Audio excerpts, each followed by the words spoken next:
आयोजित केलेला होता आणि त्या उद्घाटनाचा भूमिपूजनाचा कार्यक्रम झाल्यानंतर अगदी 6 महिन्यामध्येच हा प्रकल्प उभा राहिलेला आहे।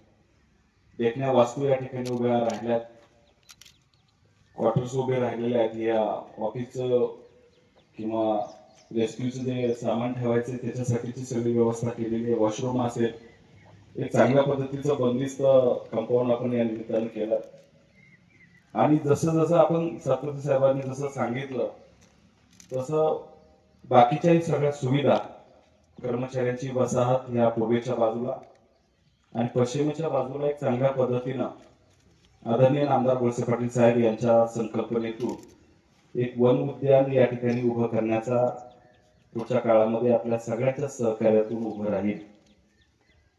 वृक्षारोपण असेल, पाणी त्याला देण्याची व्यवस्था असेल, दोन्ही ग्रामपंचायतींच्या सहकार्यातून त्या ठिकाणी उभ्या राहतील। जागतिक पर्यावरण दिन साजरा होत असताना मगाशी आमचे सहकारी मित्र विजयराव गावडेंनी सांगितलं की जवळपास 125 देशांमध्ये हा जागतिक पर्यावरण दिन साजरा होतो।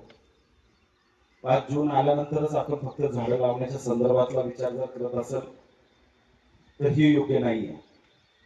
आपण पाहिलं असेल की मार्च एप्रिल मध्ये प्रचंड उन्हाळा होता। प्रत्येक जण मनाशी म्हणत असेल की एवढा भयंकर उन्हाळा आपण कधी आपल्या आयुष्यात पाहिलेला नाही। मे मध्ये कधी पावसाची एवढी बरसात झालेली नव्हती, तेवढी बरसात आपली या पाठीमागच्या 10-15 दिवसामध्ये झाली। आज सगळे ओढे नाले सगळे तुडुंब भरलेले आहेत, प्रवाहित झालेले आहेत। सातपुते साहेबांनी खूप चांगल्या पद्धतीचं वाचलं की तुम्ही झाडं लावू नका पण किमान झाडं तोडू नका, ती आपोआप उगवतील। नदी स्वच्छ करायच्या भानगडीत पडू नका, कारण फक्त तुम्ही ती प्रदूषित करू नका, ती प्रवाहित ठेवा। आणि ह्या सगळ्या गोष्टी, नैसर्गिक ज्या सगळ्या गोष्टी आहेत ना, त्या जर त्याचं व्यवस्थितपणानं पालन केलं तर त्या खूप चांगल्या पद्धतीनं होत राहतील। आज डिसेंबर मध्ये मी सातपुते साहेबांसोबत ज्यावेळेस इथं आपण भूमिपूजनाला आलो होतो त्यावेळेस मी त्यांना सांगितलं का एक 8-10 दिवसानंतर मी ताडोबा अंधारीला त्या ठिकाणी वाघ पाहायला जाणार आहे। मी 7, 8, 9 जानेवारीला ताडोबाला गेलो होतो। अगदी आता तारापासून तर छोट्या मटक्यापर्यंत, आता नवीन नयन तारापर्यंत सगळ्या त्या वाघांचा अभ्यास झाला। तिथं मगाशी तुम्ही सांगितलं की इथे आपल्या अधिकाऱ्यांनी सुद्धा आता बिबट्यांना नावं दिलेली आहेत, अभ्यासकांनी दिलेली आहेत। तुम्हाला त्यांचं सुद्धा विशेष कौतुक आहे की आता आम्हाला सुद्धा इथल्या बिबट्यांची नावं किंवा त्यांचा अभ्यास कळेल। तिथं गेल्यानंतर जवळपास बरेचसे वाघ पाहायला मिळाले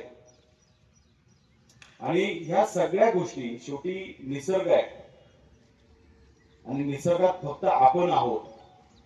आपल्याला असं वाटतं की नाही हा सातबारा माझा आहे, हे गाव माझं आहे, तिथं माझ्या म्हणण्याप्रमाणे चालेल असं नाही। आपण एक निसर्गाचा घटक आहोत आणि बाकीचे प्राणी सुद्धा निसर्गाचे घटक आहेत। त्यांना आणि आपल्याला एकत्रित समतोल साधून आपल्याला व्यवस्थितपणानं त्या ठिकाणी संबंध ठेवून उद्याचं आचरण करायचं आहे।